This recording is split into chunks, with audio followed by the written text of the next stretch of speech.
Hi everyone, today we are going to learn about section 2.2, which is solving equations by undoing. So we're going to take what we learned last time with inverse operations, and we're going to apply it to solving equations. Let's get started.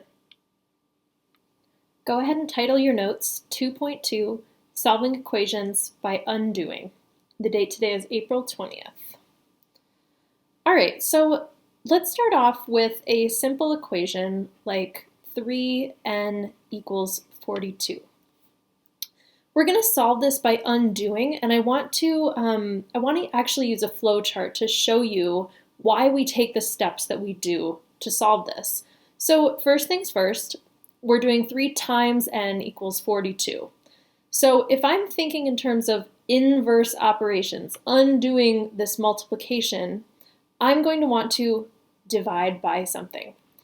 And since I'm multiplying by 3, if I divide by 3, that's going to bring me back to just n. So n equals, and I have to do the same thing on both sides, 42 divided by 3, which is 14.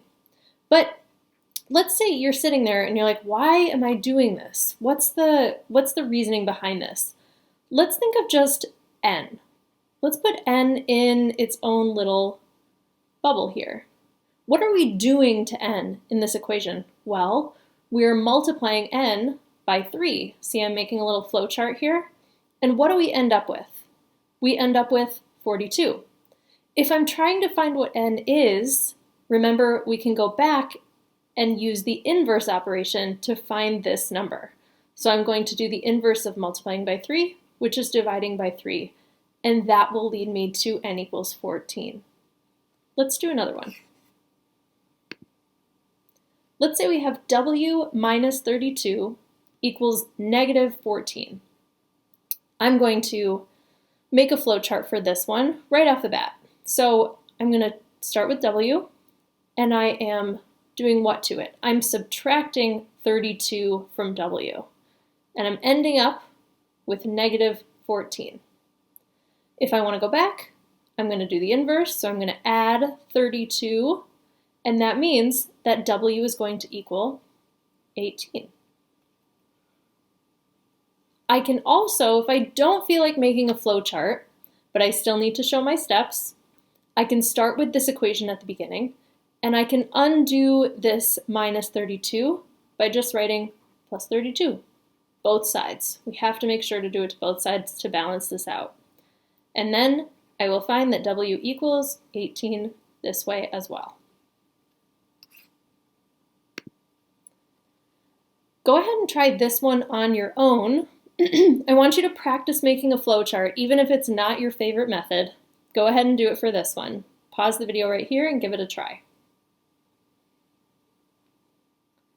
All right, so you should have found that the answer to n is 3 3/5. And I have my work off here on the side on the right. If you want to pause the video right here, if you're a little bit shaky with subtracting with fractions, right now would be a good time to look over this work. All right, let's do 2 more. I'm going to have you try this next one on your own as well. And my tip to you is to kind of clean this up first. Before you dive into making a flow chart or solving it maybe just with using inverse operations this time with no flow chart, I want you to clean this left side up before you do anything.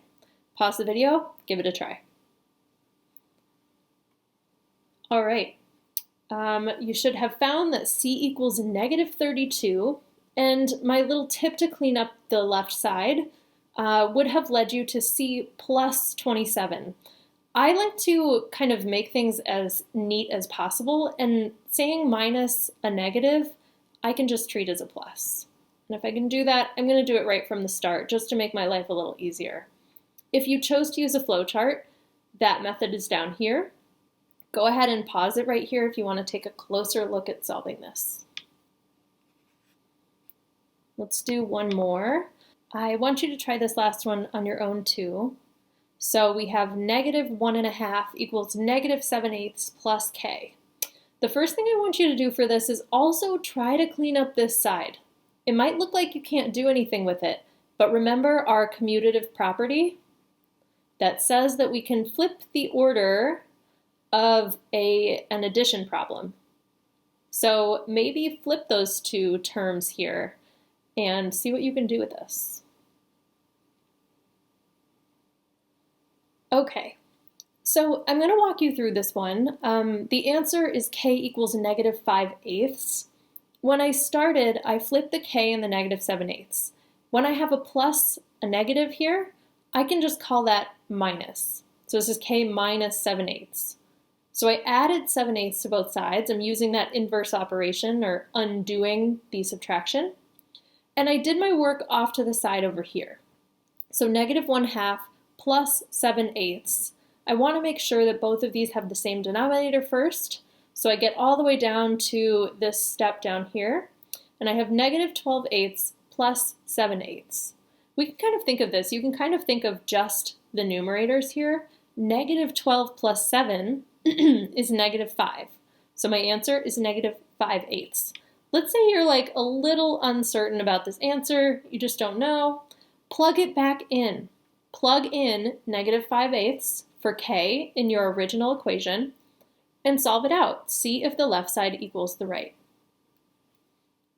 This brings us to the end of our lesson. Thanks for joining me. Go ahead and flip back to the Google Doc to make sure you know what your assignment is for today.